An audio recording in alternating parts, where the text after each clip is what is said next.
William's Permaculture Apprentice series, and I'm just going to briefly give a couple of announcements. We have 9 different live events this week, and we had 9 last week. And so you are welcome to attend all of those live. If you are not a member of the EAT community and you signed up for this webinar through GoToWebinar, we will be actually making you a free member after the webinar, and you'll be able to get into the EAT free system and watch the replay for a while. We don't take them down right away; they stay up for a while. And other thing is that we started several new speakers. We have somebody that alternates weeks now with William. Hugh Goebel is an amazing farmer from South Africa. He's farmed his whole adult life, but he's also a financial and a business planner. And so he's doing a series for us on business planning. So he'll be alternating with William. And then the last announcement is we will not have any live sessions next week. This is the only week of the year. We're going to take 1 week of the year. We don't do anything live. And we might do some replays throughout the week, but it'll give you a chance, if you're following us, to catch up, to watch some replays, to see some things. But there won't be anything live. And so we'll literally go right in the week following back to William's presentation, so the first week in January. So that's all I have for now. You've got a question bar over on your right that you can put questions in. William's going to probably stop sort of in the middle of his hour and do some question and answer. He'll be watching. He's got the questions up also. He'll be seeing them. And boy, you guys are coming in from all over the world. We've got people from probably every continent right now that are on here. So William, it's all yours. Take it over, man. Okay, let me just... All right, so can everybody see? Okay, you can see. Okay, so I'm just continuing from the last time. I said that first we need to be aware of the context of what's happening in order to, design, prepare our lives, design our farms for in response to those events. And like last time, I'll be, as I go through the whole program, I'll be putting resources that I used for my research and for the whole program on the site. So you can go there and just put your email address and name, and you can see those resources. So again, okay, so we are just at the beginning of the whole program. We are now in a research phase. We are looking at the context. So next time we'll move to finding appropriate land, later on design, and finally then setup. But we are just at the beginning. Okay, so the last time I said, and kind of it was obvious from everything that I said, that we are most certainly in a unique point in history. I would say that there has never been a time like this. And although every generation seems to believe that they are somehow special, I would say that what we are seeing is truly unique in the scale. So what we are seeing, of course, that technology is accelerating. We see exponential technological progress. At the same time, we are seeing increased demand for energy. But what we're also seeing is that there is a growing gap between what we are finding and what we need to produce. We are also seeing that population is growing. It has been growing exponentially. Probably it will stop. It will stop growing at an accelerating rate. But we are growing, and what we are as a consequence of that population and using of resources, we have an environment that is being both depleted of resources and at the same time saturated with pollutants. And looking at the economy, we can also see that we have an economy that needs to expand by definition, and we are also seeing that we are doing the same things all over that we were doing that brought us financial crisis. So all of this is pointing to that we are living in a truly unique time in history. and we can then conclude that technological and societal changes that are coming are huge. And what I found recently was I was reading, and Stephen Hawking, the famous scientist, actually warned that we are living in the most dangerous moment in the development of humanity. And he said that humanity must come together if we are to overcome these challenges. And, you know, so though we have to come together, so the big question is, what are our world leaders doing about all of this? As we obviously gave them our vote to do things for us, but we are not seeing much. What we are seeing, we are seeing a lot of handshaking and smiling for public, exchanging politically correct notes and signing of non-binding documents. That's not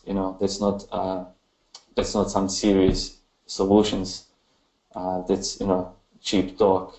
I believe that the real solutions are probably going to be amongst the most expensive and radical tasks ever undertaken in human history, because our entire food and energy production system have to be re-engineered.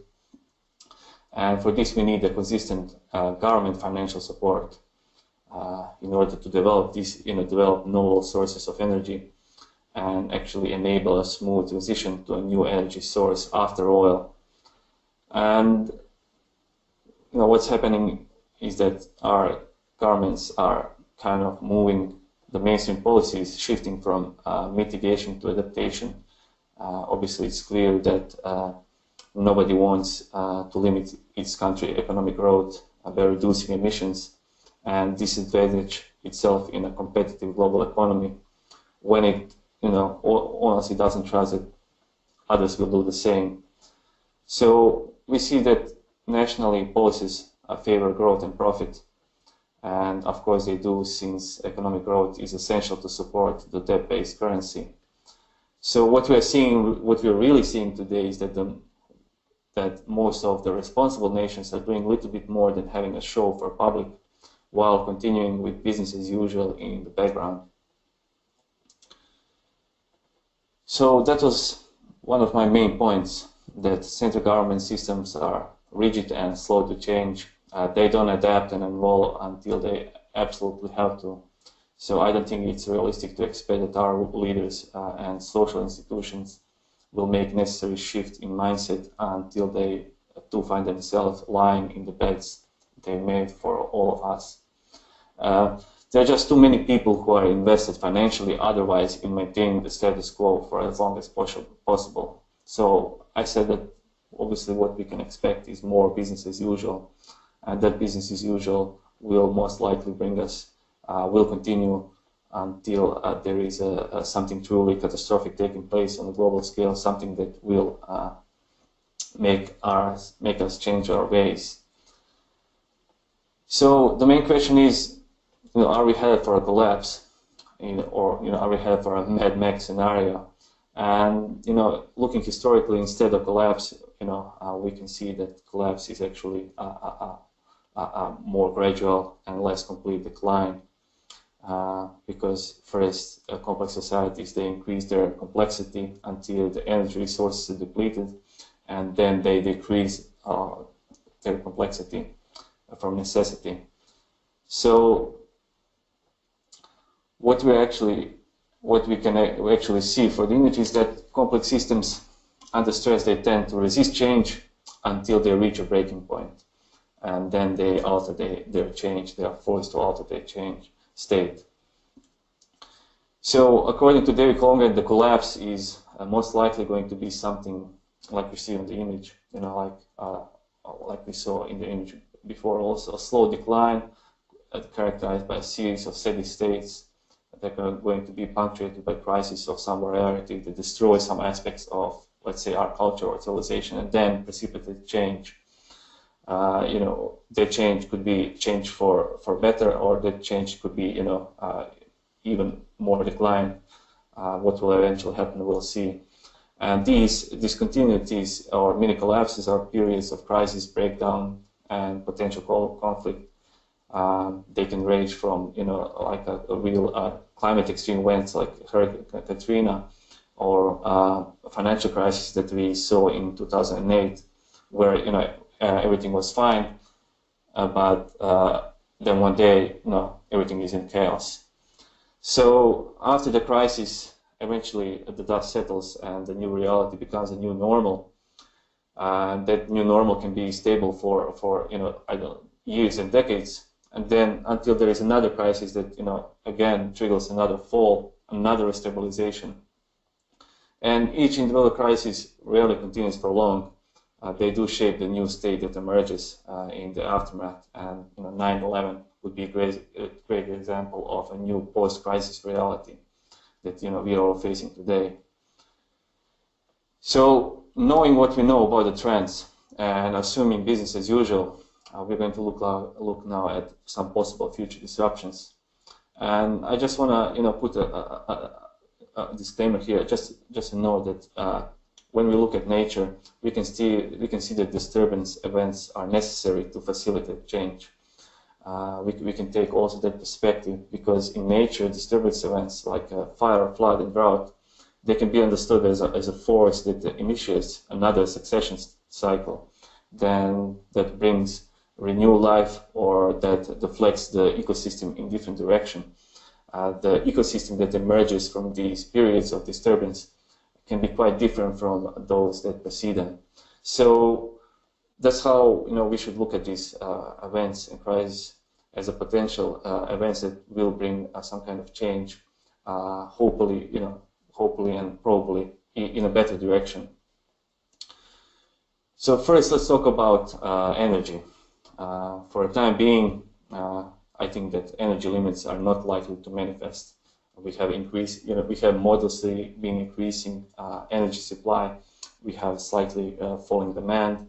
So energy, is ceasing to be a pressing concern. We are exploiting unconventional fossil fuels, sustaining the supply for the time being, but at the cost of destruction of environment. And given the terribly low energy profit ratio of these unconventional energy sources, we actually require a financial system that is capable of providing a huge amounts of affordable capital. So long term, we might, we'll probably have enough energy. We might even start using natural gas as sources of cheap electricity. Short term, maybe we can expect some shocks, but overall, let's say our generation is probably going to have, it's not going to experience a big shortage of energy. But here is a problem. We need to find a way to transition, towards the, let's say, what I was talking last time, techno explosion or techno stability future. We need to find solutions soon, because eventually we will experience the constraints of energetic laws, or at least those one of a finite planet. We are seeing that transition is happening too slow, and we need some kind of a system. The whole system needs to change, in a sense that it would be a good idea that we cut the federal subsidies to all these non-renewable resources that are polluting that are actually polluting environment. Tax them, and use that tax revenue to help build renewable energy systems and sustainable business practices. Then we would make a real progress toward a sustainable future.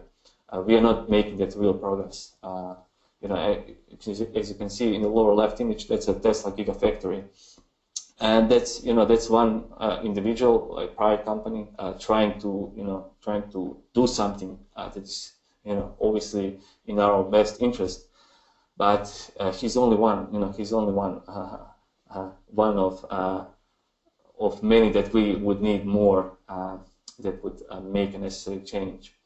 So the problem is the renewable energy system that we have now. They are dependent on existing fossil fuels to build them and to maintain the infrastructure. So the problem is that if we don't find some kind of energy source that will be more concentrated, or if we really don't make concentrated effort, there is a danger of energy descent. And actually, David Holmgren believes that we are in an energy descent already in his work, Crash on Demand. He says that current situation, and that's climate change and peak oil, make some sort of energy descent increasingly likely. And this has a potential that we might have trouble with maintaining the level of social and economic complexity. But I would say that for the time being, what we can expect in the coming years and maybe in the next 5-10 years, we'll probably have enough energy for to fuel our technological growth. And when you talk about technology, I would say that we can expect a lot of jobs will be lost due to automatization and disruptive technologies. I just recently, other day, saw a report that says that 47% of US jobs are at risk of automatization. In the UK, that's 35. In China, 77. So obviously, there are big changes if we just take for granted that technology will accelerate, and this upheaval is being led by a second wave automatization. The first one was obviously in 1670s when machines actually replaced humans in the factories in the production of automobiles. But this one is centered on artificial cognition, cheap sensors and machine learning and distributed smart networks. This broad automation will touch all jobs from manual labor to knowledge work. And we can say that most manufacturing jobs will be lost, most agricultural, mainstream food production jobs will be lost as robots may become more and more affordable. And we can see these playing out first. Machines will consolidate their gains in already automated industries. After robots finish replacing assembly line workers, they will replace the workers in warehouses. Then fruit and vegetable picking will continue to be robotized. We can also expect that most of the truck drivers by 2050 won't be human at all. And all the while, robots will continue their migration into white-collar work. And we already have artificial intelligence in many of our machines, and many examples on the internet as well. We just don't recognize it, or we just don't call it like that. So automation will eventually hit white-collar jobs as well. Attorneys, doctors, high-paid jobs. We're already seeing like robo-advisors that are doing wealth management instead of real people doing their job. Obviously, you don't have to pay them as much. We might refuse to accept it, but maybe government will try to slow it, but those jobs will be gone and they will never be coming back as we saw in the 60s and 70s. And there is also one thing that we can say also here, that there is a real fear that these artificial intelligence will bring radical changes for ordinary middle class people because of unemployment, uncertainty, and also automation will also in turn accelerate the already widening economic inequality around the world, because the question is who is going to own those robots. When automation comes to, let's say, some factory, who benefits? Obviously not everybody.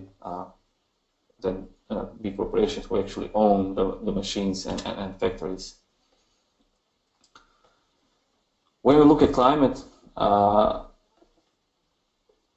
we see that Paris Climate Agreement, we are negotiating that we'll be capping the temperature rise at 2 degrees Celsius, and we can all see that more policymakers are failing to come close even to this deal, with each country doing its own thing, but signing of non-binding documents. And the research actually suggests that 2 degrees would be disastrous for much of the world. I read that African delegates at the UN Climate Summit in Copenhagen said that 2 degrees is suicide for their countries.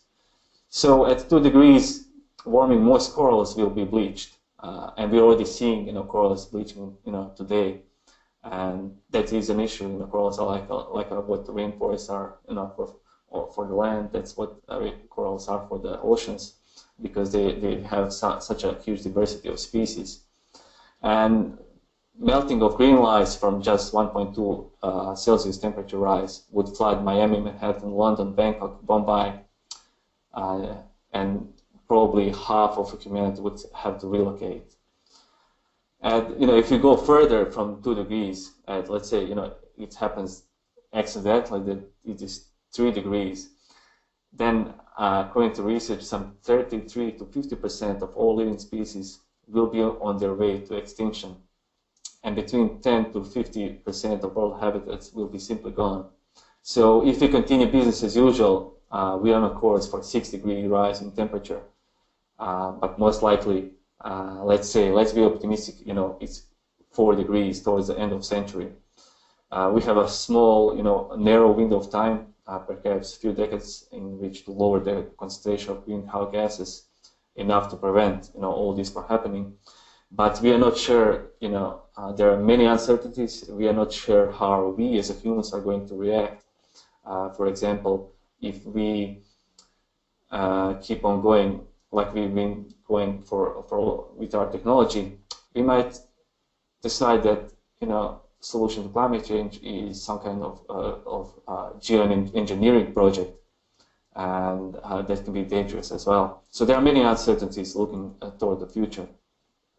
So short term, we can expect increase in frequency of extreme weather events, floods, droughts, tornadoes, extreme coastal high water levels, heat waves, and so on.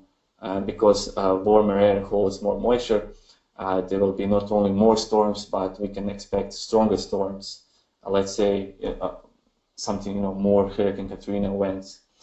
At 3 Celsius degrees increase, hurricane intensity increases so much that we might need to add new category 6, to reflect these new superstorms.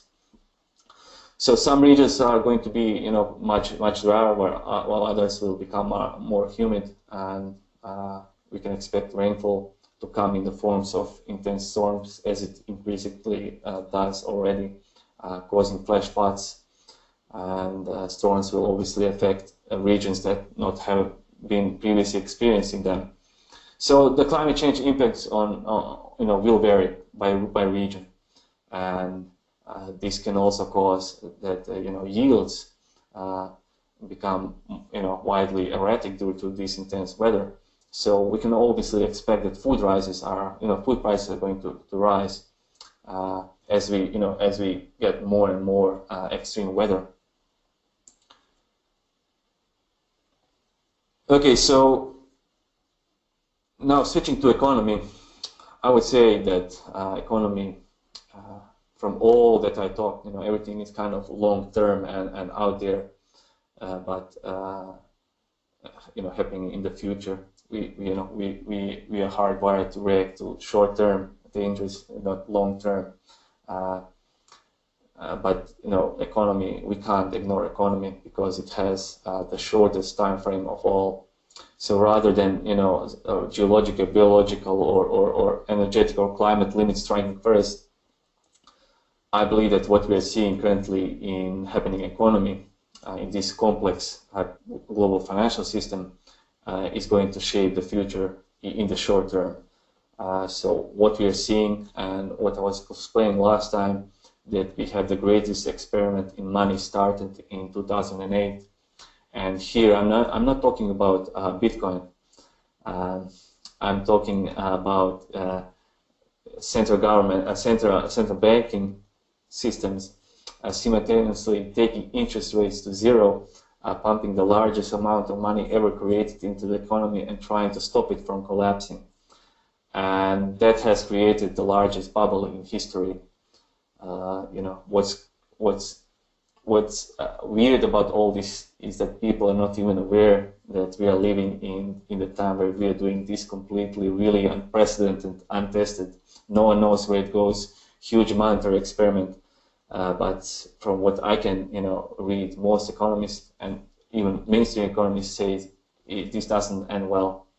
So I would say that we can expect bursting of a global financial bubble. As we talked last time, prices indicate that the bubbles have emerged in the stock, bond, and real estate markets, as well as other investment classes. And this is all thanks to our central bankers and their cheap and easy money. And what we saw last time, and what we can learn from the history, and looking at this graph, just looking at this top left graph, we can see that all bubbles show the same pattern, and that is they pop eventually. And this is completely normal for economies. As you can see on the top right image, the economic cycle goes from peak to recession, then to growth, to peak again. So this is completely normal. But the thing is that we pushed everything so artificially high. So when it comes down, the higher it goes, the higher the crash. And I would say that this crash can't be prevented. We can maybe mitigate, but there is already just too much damage done. And looking at the lower left image, all the bubbles that I was talking, stocks, bonds, and everything, they're all part of one big bubble, the largest bubble in the history, and we can expect very significant aftermath because of this. As you can see, we've been so high, and we have so much debt, and the debt to GDP ratio is so high that whatever, when it happens, the economic crisis, we can obviously, looking at the symmetry of bubbles, expect that the consequences will be, let's say, bigger than last time. And whatever the causes are, it's not important.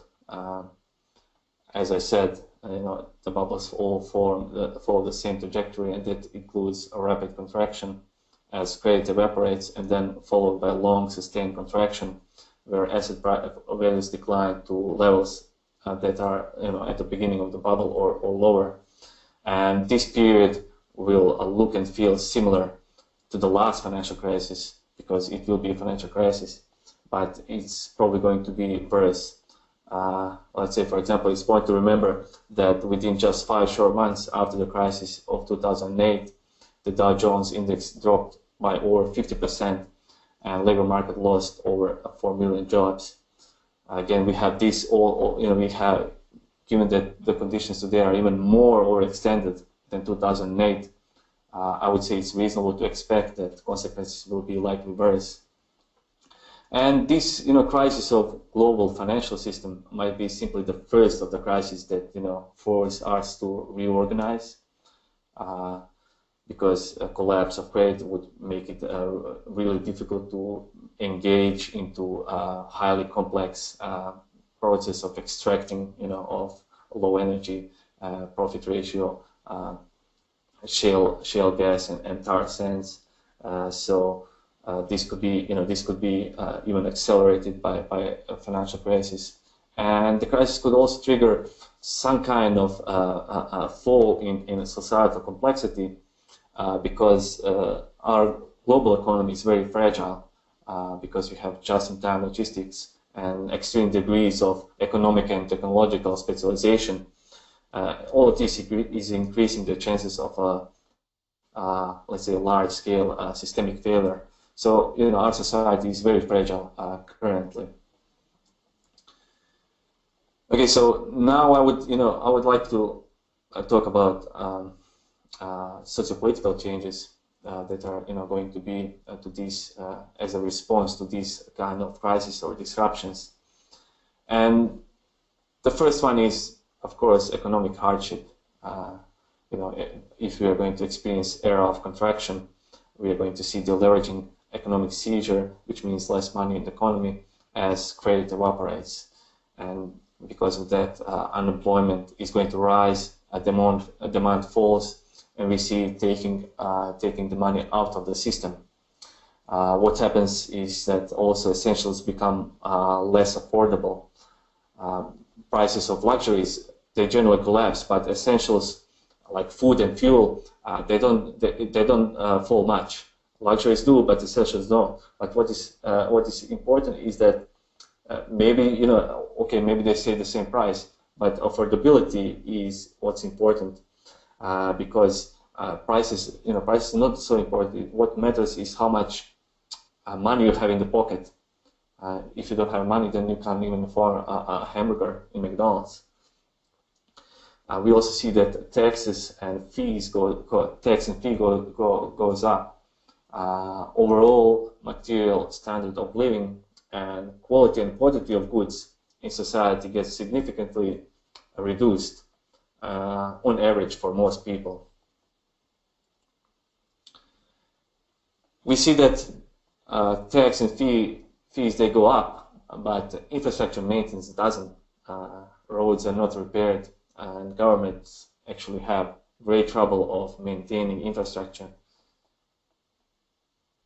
Overall, general sophistication of a society goes down. Division of labor and specialization, which are normally great, what makes economy productive, in the context of economic seizure or economic crisis or collapse, they become a huge liability. They become a problem rather than an asset.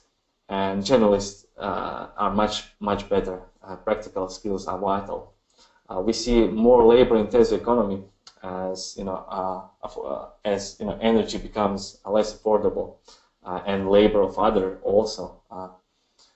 We see that widespread literacy becomes less widespread.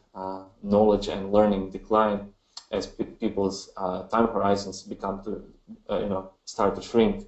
We also see destruction of environment because people are concerned about next month or next week rather than oh my God, we have to do something about the climate. Only developed countries can afford this kind of long-term thinking. When you're struggling for surviving, you obviously have bigger concerns short term.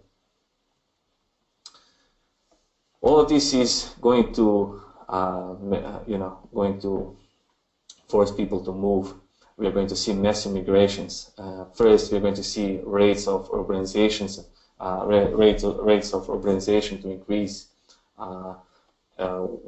We can see empty villages, poor regions, and no jobs in rural areas as the government as government supports services in those areas become less available. And once people come to the city and realize that there are no jobs in the city as well, that economy is completely not going anywhere, then people start to seek where to move next, and we see brain drain,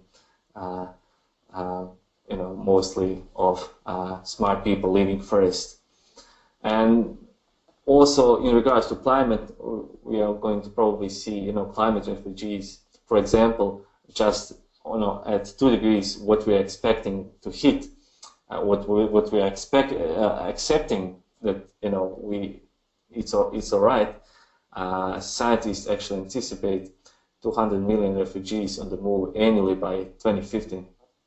Huge amount of people. So people will be moving, either because of climate change, either because economic crisis. Maybe they're going to move, or also because of automatization, where they can't find jobs anymore. They'll just be forced to move somewhere else. And this mass migration and strained resources will provide fertile ground for conflicts.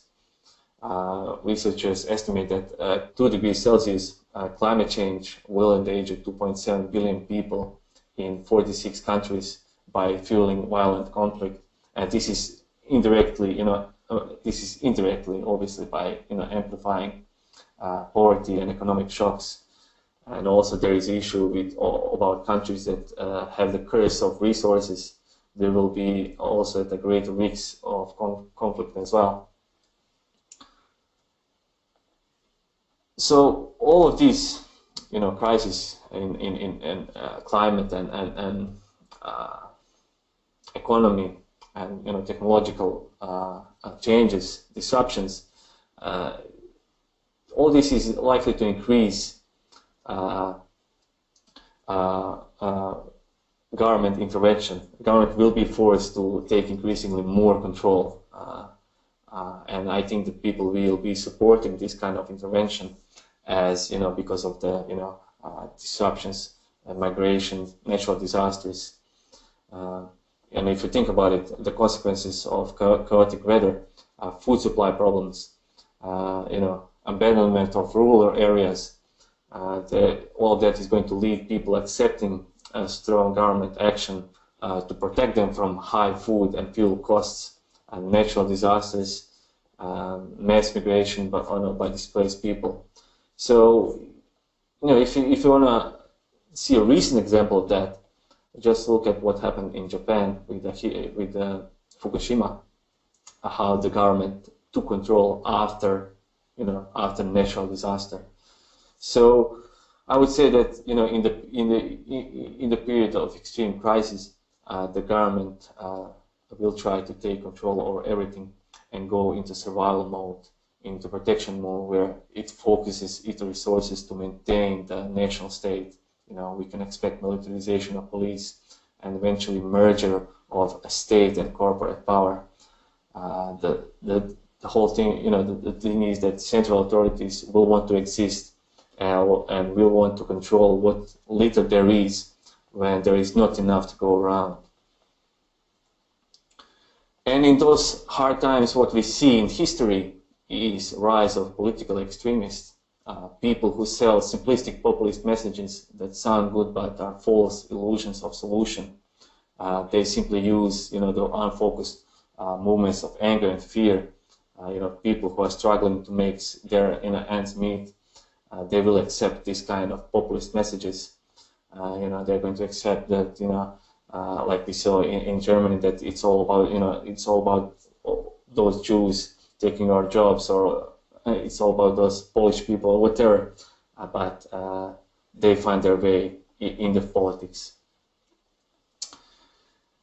And the simple truth is that the more central government, the more central control you have, the more power gets concentrated into fewer and fewer hands, the higher are the chances of that power becoming corrupt.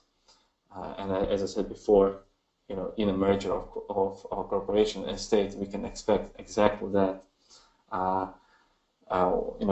We can expect it to be only normal, and that people who see that find themselves protesting against this injustice and corruption, but probably their efforts will be met with repression.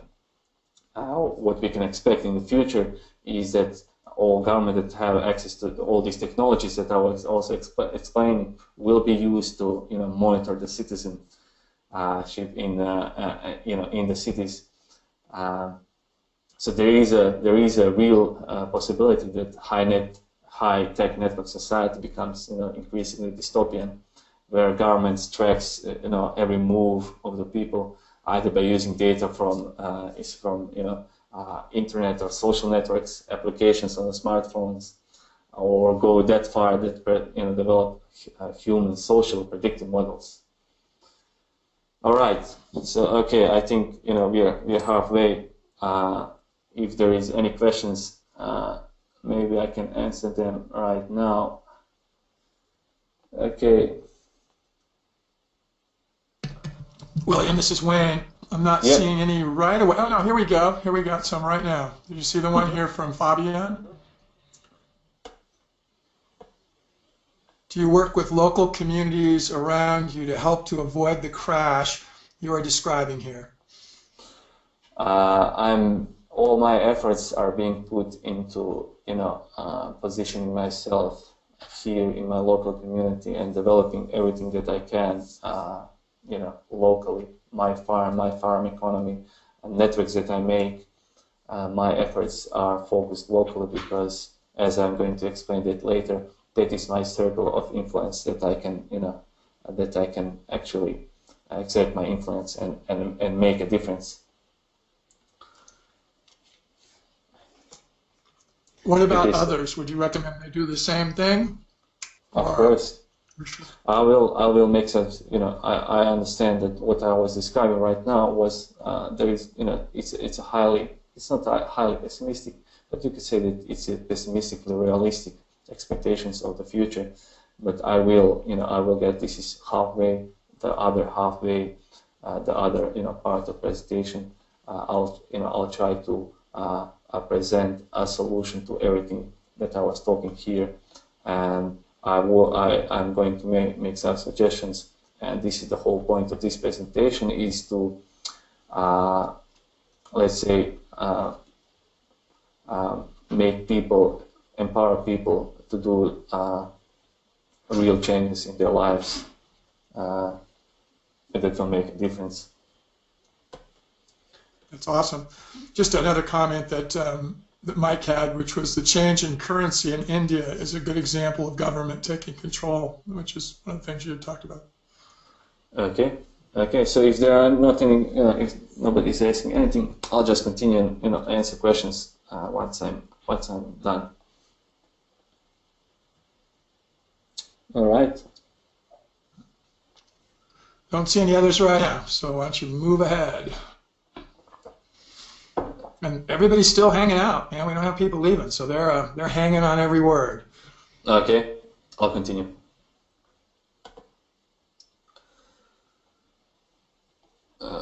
Just give me a sec.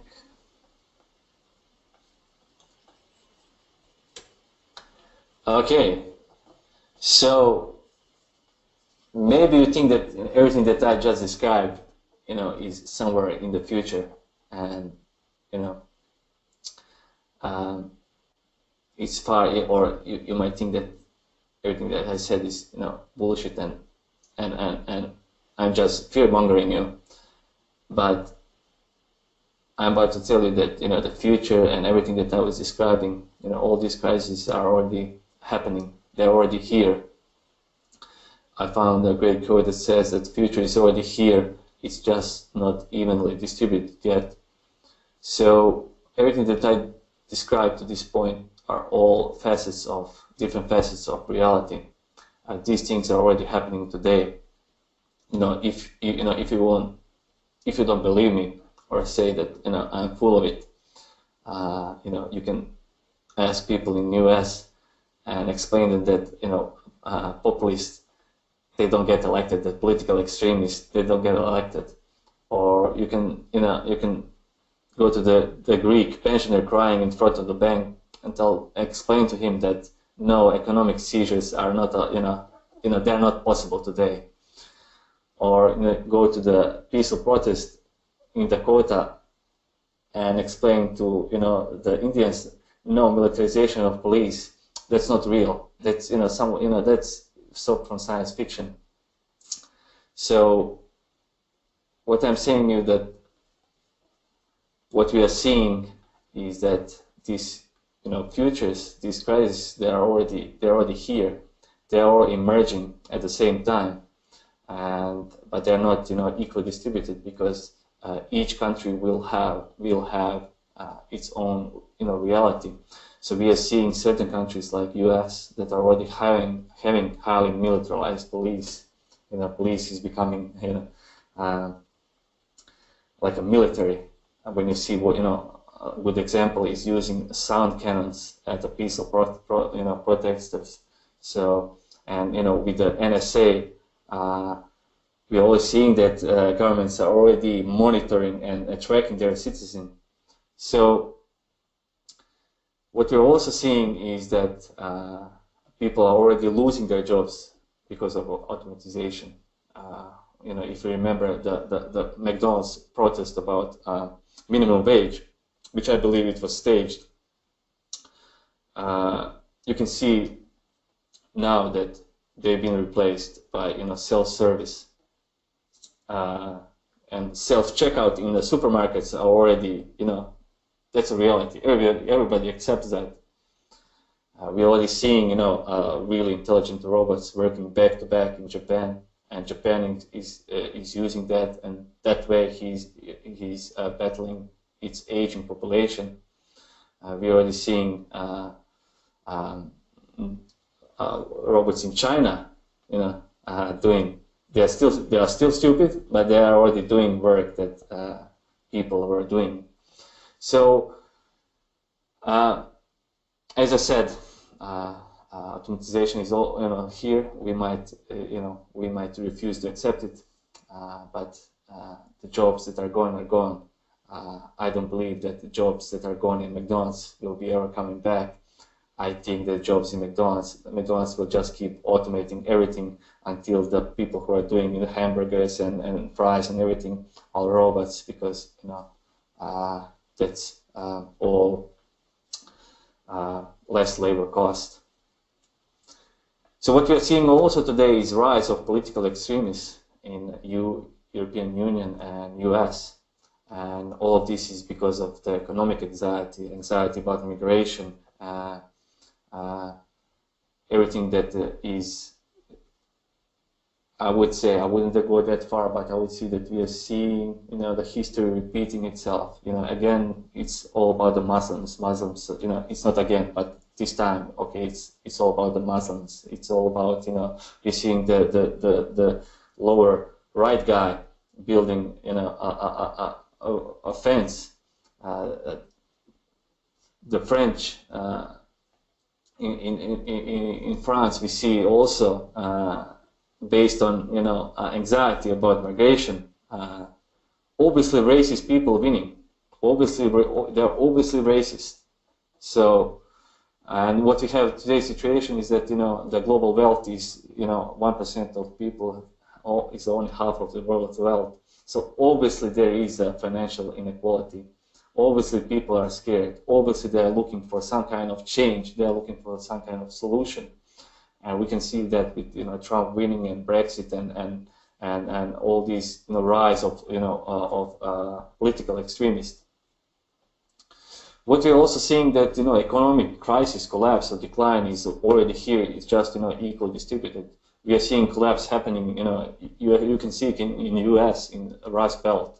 You can see it in the European Union, in Croatia or in Greece. Just look at this lower right example of an invoice that I found in internet in Greece. You can see cost of petrol. It's roughly 10 euros, taxes and duties 20 euros. So that's why I said when government doesn't have enough taxes and fees, they go up. And looking at recent history example, in history we can see examples of Argentina or Zimbabwe or Soviet Union or Yugoslavia, where I was collapsing. Or when you look at the American Rust Belt, it has been in collapse since 60s or 70s. When you look at the Detroit's population, what I was talking about, brain drain, you see population rise, everything is fine. And then it starts to collapse. People are people are moving away. So thinking, when you think globally, when you see thinking in terms of whole U.S., you can say, okay, U.S. is going fine, but on average it's fine. The reality is that if you go to these areas in Rust Belt, Detroit, Buffalo, Cleveland, the culture of these places are disintegrating. Young people are leaving. So all these areas, all these places are showing obvious signs of collapse. So collapse is already here. I'll just give you an example from Croatia because I'm living here. So how economic crisis, or you can call it economic collapse, is playing out. First, we see urbanization increases as people don't have any jobs left in rural areas. They first go to the cities, and then as they realize that there are no jobs in cities, they start to leave. And first, the young, educated people start to leave. Then, older, educated people start to leave when they see that they're being pushed to the corner. And what happens is, the central systems in those conditions, they become run by political elite, corrupt political elite. They don't care about ordinary people. They just care about their positions. So we have high taxes and fees. And I just found, on the lower right image, you can see that the poorest that's taxed, you can see in Croatia the tax is 55% on a freelancer that is working for himself compared to other countries. We also see that essentials are less affordable.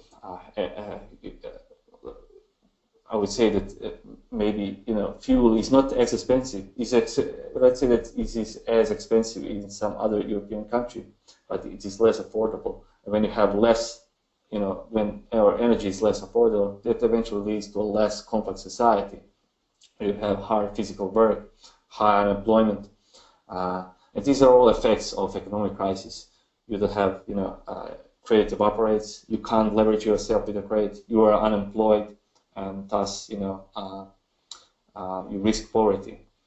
And overall, as I said, we have a less complex society where, those who are, or specialization suffers. It's better to be a car mechanic than a geologist, because you are made redundant as a geologist. There are no skills, there is no work for you. And because people are thinking short term, they don't care about environment that much. Let's say there are people, of course, like us, who think about the environment. But let's say an ordinary person who is struggling, he doesn't care if he can't survive. So that's that's the reality. And looking at climate and the consequences of global warming, we already see that they're already felt around the world. For example, lower right image, that's an example of a tornado in Rome. Obviously, I would think so from what I research. Tornadoes are not common in Rome, especially. We always hear some kind of extreme floods happening, on droughts and extreme temperatures. So climate change is already happening, and what's disturbing for global South is that's their reality. Our reality is that okay, so maybe we are going a little bit better. So some people suffer the consequences of climate change to a much greater degree than others.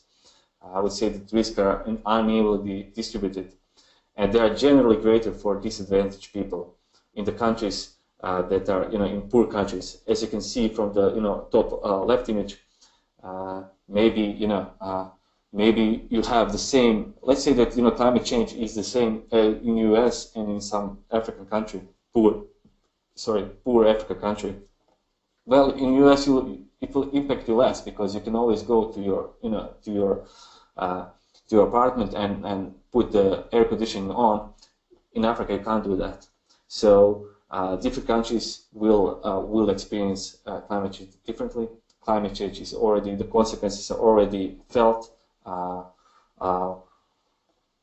and the irony, not the irony, what's embarrassing all this is that wealthy countries have determined that 2 degrees is acceptable warming, but 2 degrees is disaster for countries that are going to be submerged, like entire island nations and other countries.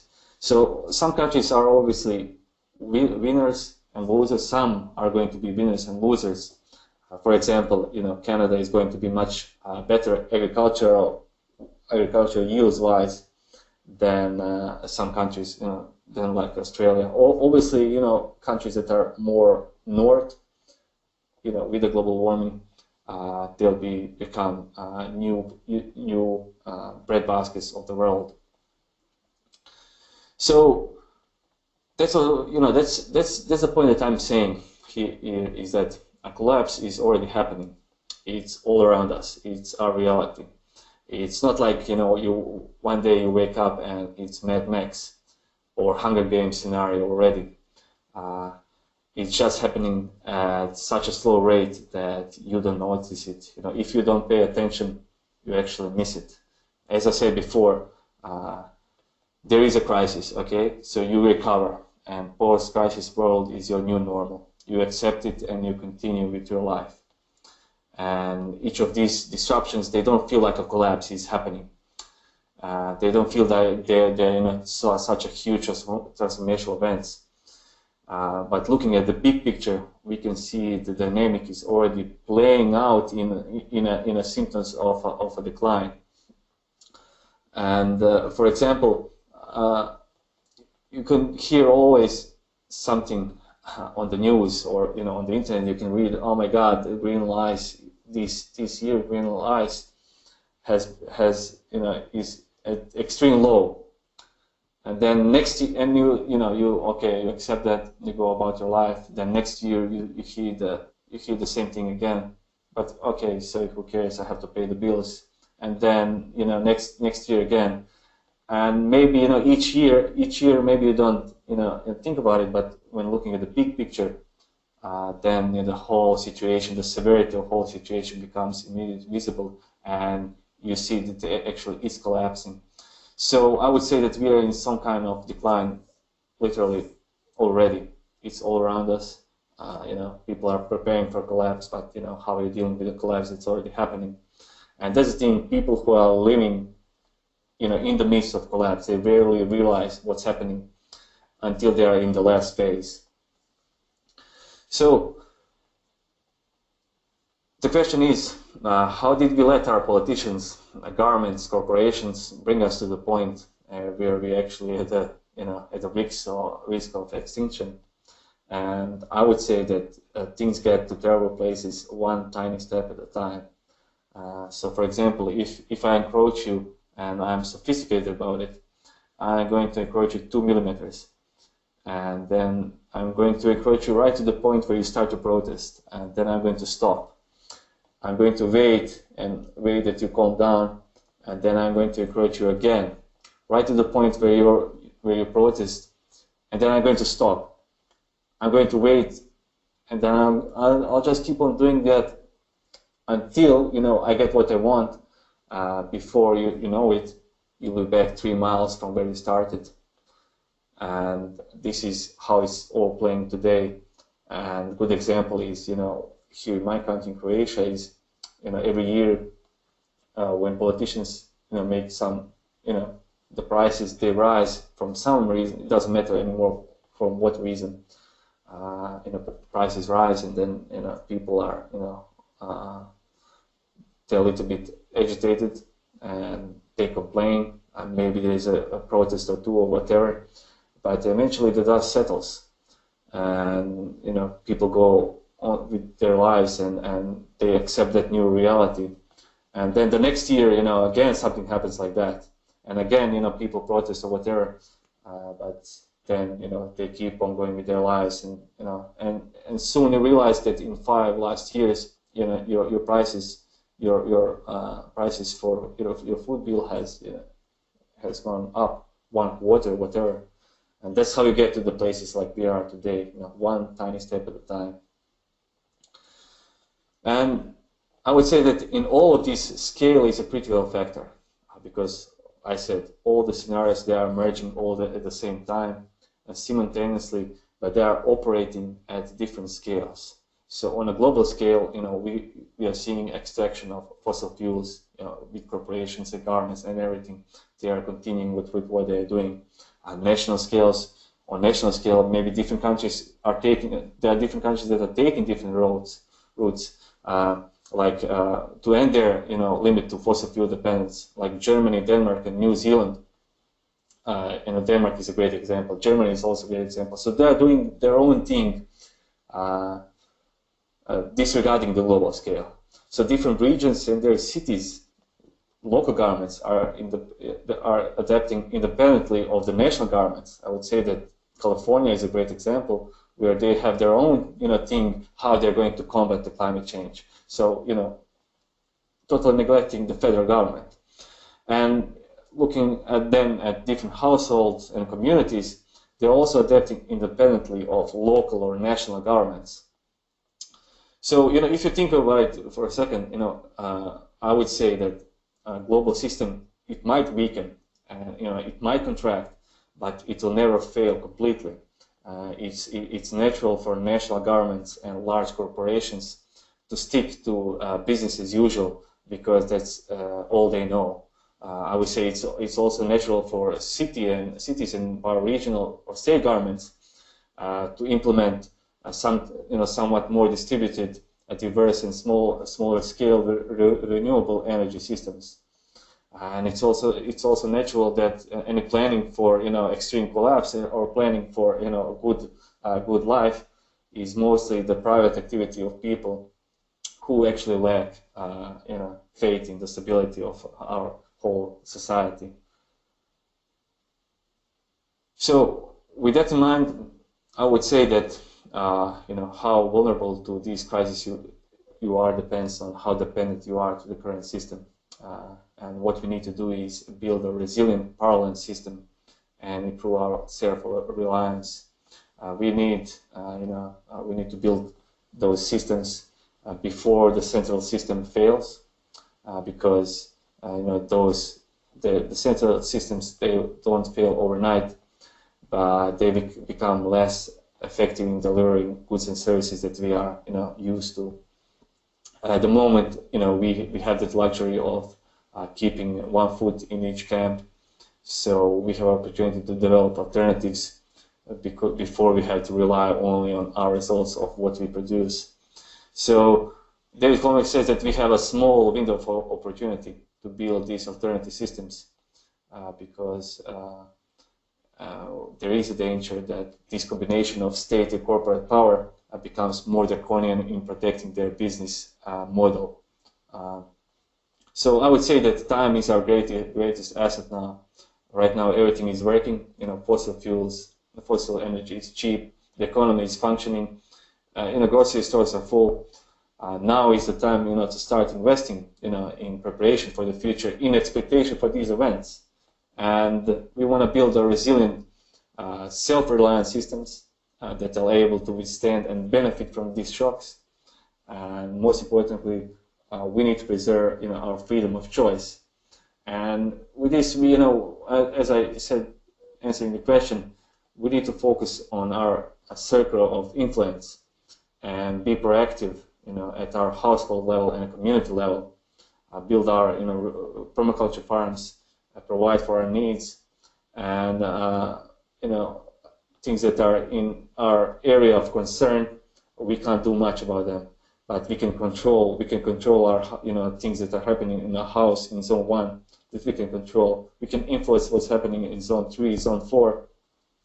We can influence what's happening in our community, but we cannot do anything about, the bigger concerns that are obviously, happening. I would say we can't prevent them. We can only mitigate the consequences by building a resilient permaculture farm, and building our own resilient parallel system. And what I wanted also to say that we are living in a time of incredible opportunities.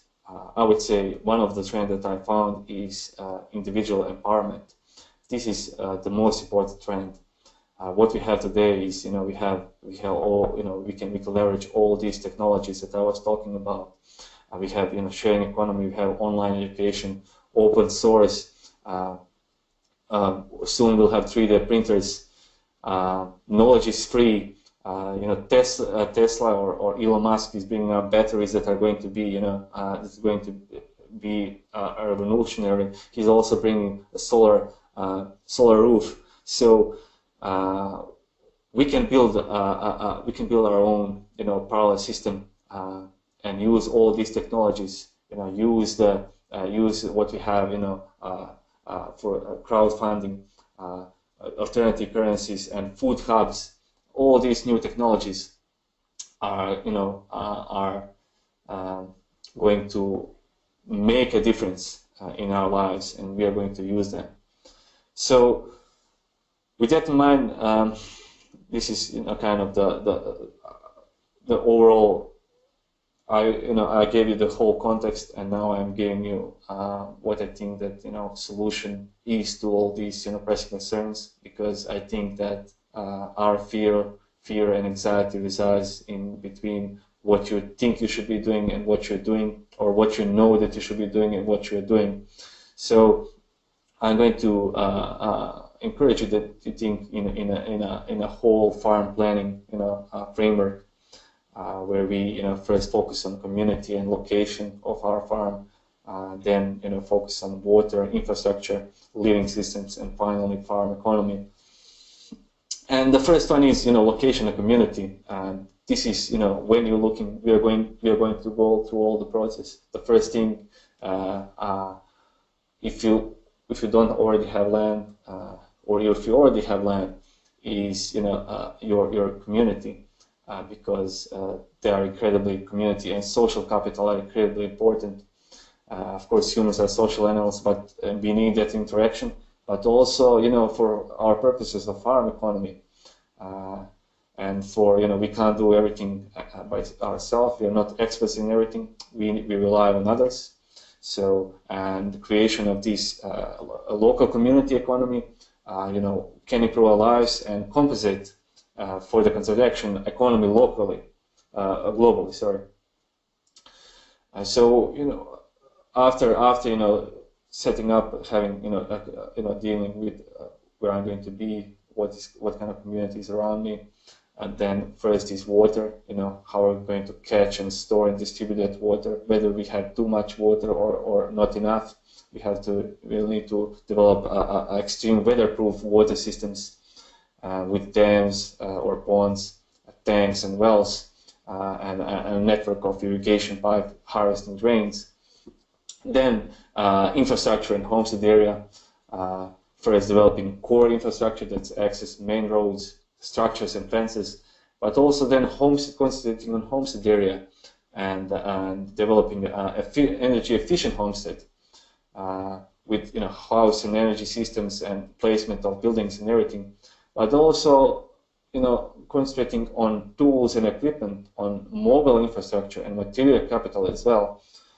These are all part of infrastructure that I'll be talking about.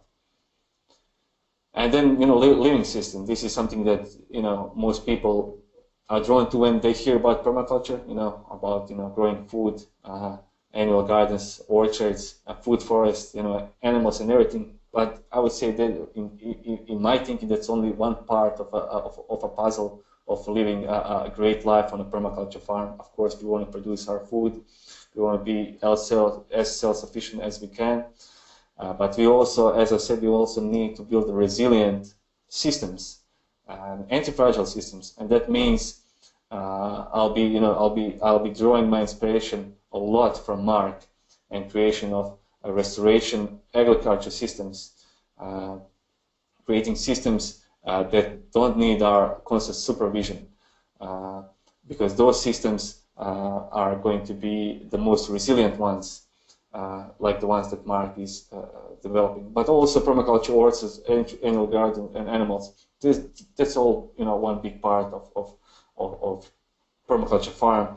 Of course, we get our income from there, or at least part of our income. So that's also important. And finally, farm economy, because farm economy is the thing that is actually allowing us to stay on our farm, to quit our job, to make a living doing something we love. And this is going to be also a huge subject. I'm going to touch that in so many different perspectives, because one of the important things is developing multiple income streams, because that's the best defense. That's being resilient. Being efficient is having, being highly specialized and having just one type of a job that you are paid well, but being resilient and anti-fragile is having multiple income streams, having things going on your farm. So once, if a shock happens, you have maybe some other type of income, is bringing you the most money. So, I'm talking about creating a whole system, a farm economy, living systems, infrastructure, community, water, and everything. And finally, I would like to say that maybe the whole thing was maybe the whole thing when I started was rather pessimistic, but I would say that that there is a saying that if you're a practical pessimist, you are the best prepared for the future. You're going to live a good life, And the thing is, you don't have to believe that everything that I was explaining and proclaiming and envisioning for the future. You don't have to believe that those things are all, going to happen. But that doesn't mean that you shouldn't be prepared.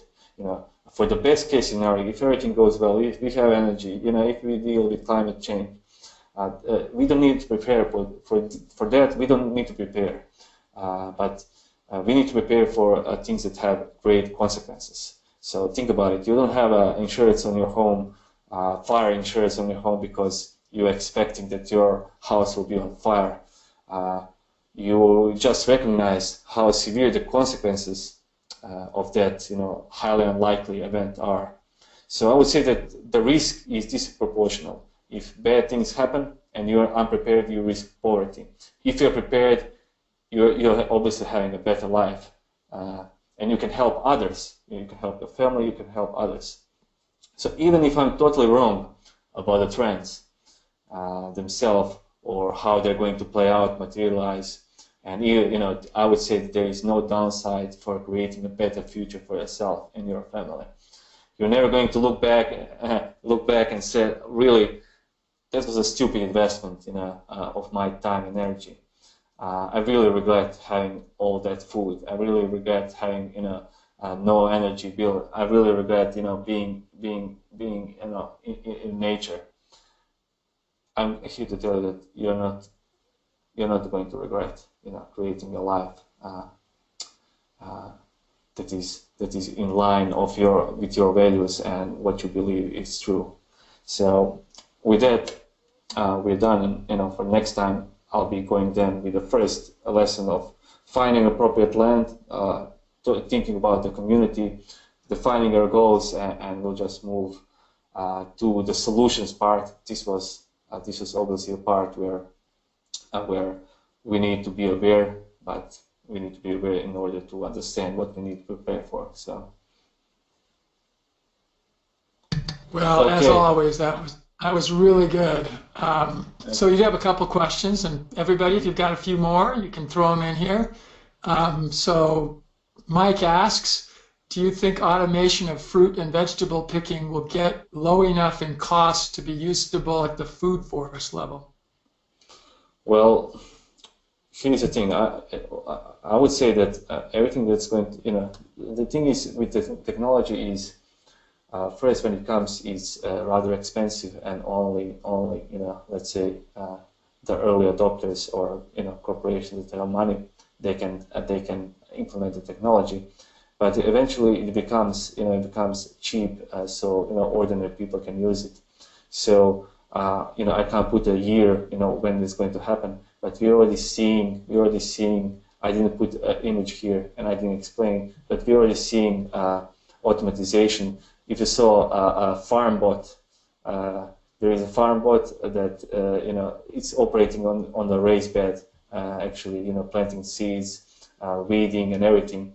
But but that's just one example. What we're also seeing are solar-powered robots that are using cameras and operating in orchards, and then identifying weeds, spraying those weeds with a tiny amount of herbicide or whatever. Maybe they'll have fire. So I could see that.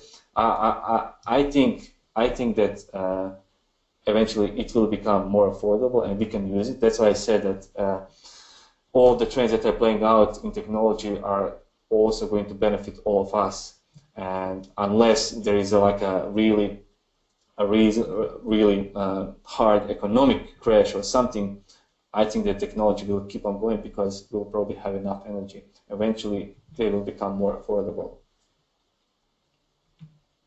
Super. Good question. Good answer. Everything. So Keith has got a question here.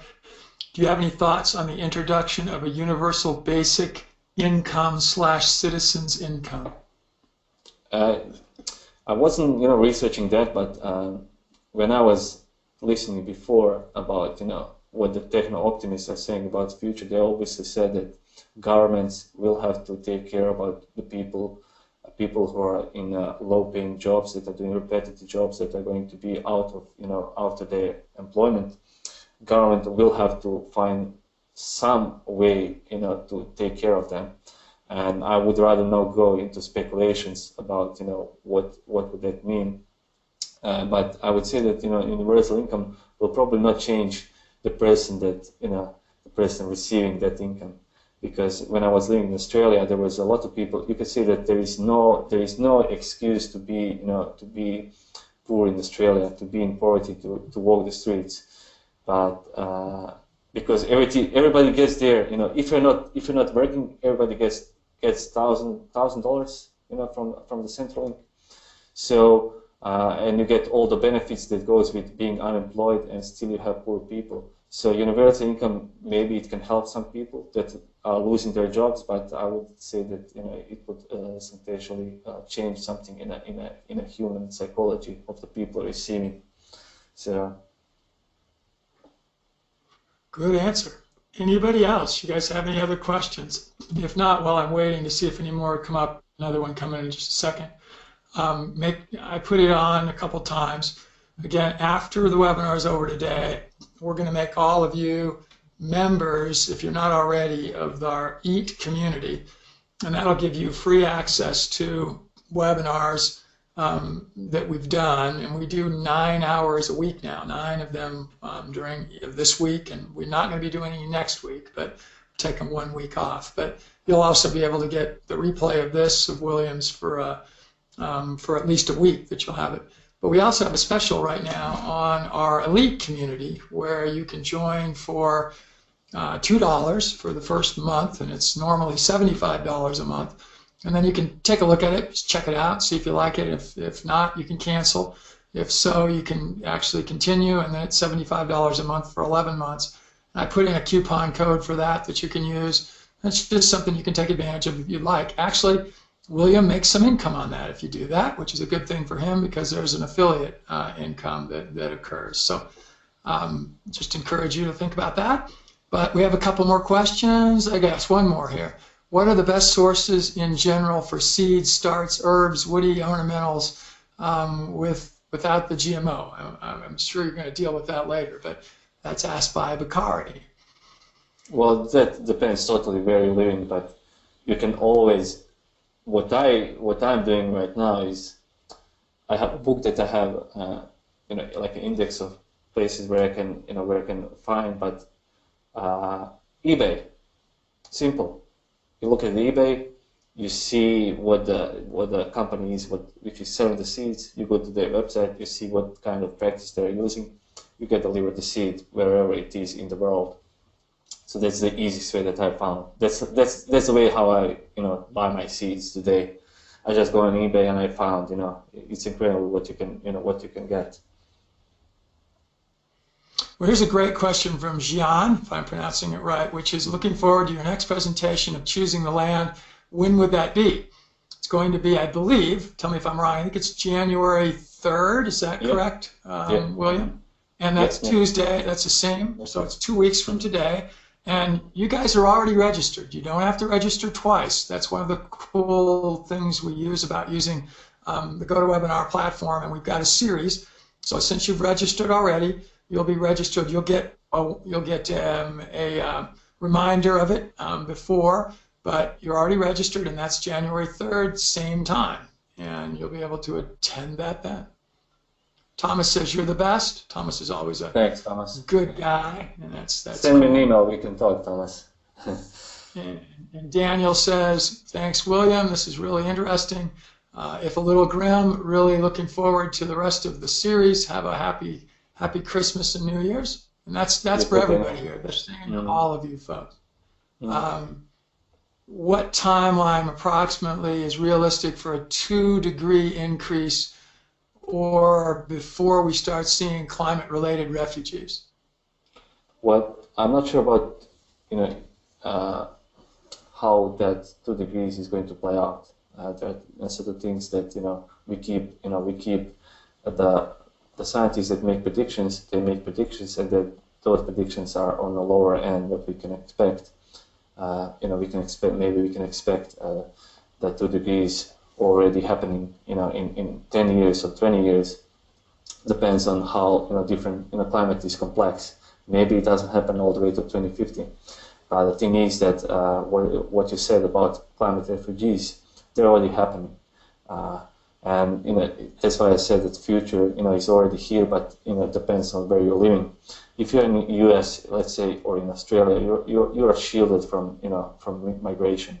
But let's say if you're in Europe, if you're in Italy, then you have an influx of refugees coming from Africa almost every day, and they're running from indirectly climate change consequences. Because if your country is affected by climate change, it's severe drought, you don't have enough food, then you have conflict, and as you have conflict, people start to run, and that's what you see now in Europe. That's what you see with all those refugees. They're economic refugees, but they're also climate change refugees. So I would say that it's already happening today, but it's going to probably be worse in the future. All right. I don't see any other questions. You guys have anything else? Give it just a little bit here. William, you've been great as always. Here we go. We do have one more here. When reaching out to a community, mine is one with traditional agriculture, but little permaculture knowledge. What are a couple of ways that work best? First step. Okay, so if it is traditional agriculture with a little permaculture knowledge, then don't use the word permaculture at all. Use regenerative agriculture. Use agroforestry. Use some sort of that. Don't use permaculture. It is a loaded word for many people. People associate that with a lot of hippies. So I would go to agroforestry, like what Mark Shepard is doing, or some kind of depending aquaculture is also that's a valid it's not out there, that's proven method. So approach it from that angle, I would say.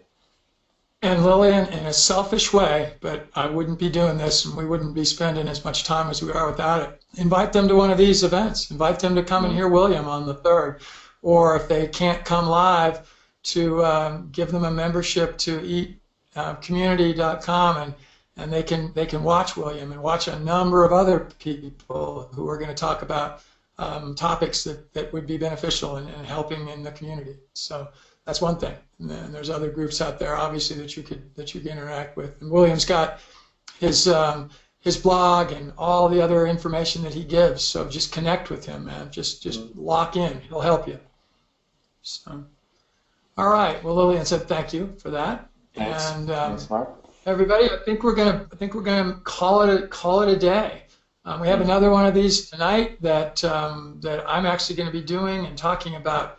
A little more practical topic, which is talking about microgreen fodder and how you can feed that to your livestock. And so that's our livestock series that we do every Tuesday evening. And if you would, everybody throw in some ones if you like this today. And if you enjoyed William, that's kind of the way that you clap here on the internet, and that way he'll see that you guys were happy with what he was doing. Looks like you're getting a bunch of ones there. William, so appreciate that, everybody. So have a great rest of the week, a wonderful holiday season with whatever you celebrate, because I know New Year's is really celebrated everywhere in the world, and just enjoy your families, your friends, and we'll see everybody again for this session on the 3rd of January, and lots more that are out there if you'd like to attend them. Thanks, everyone. Bye-bye.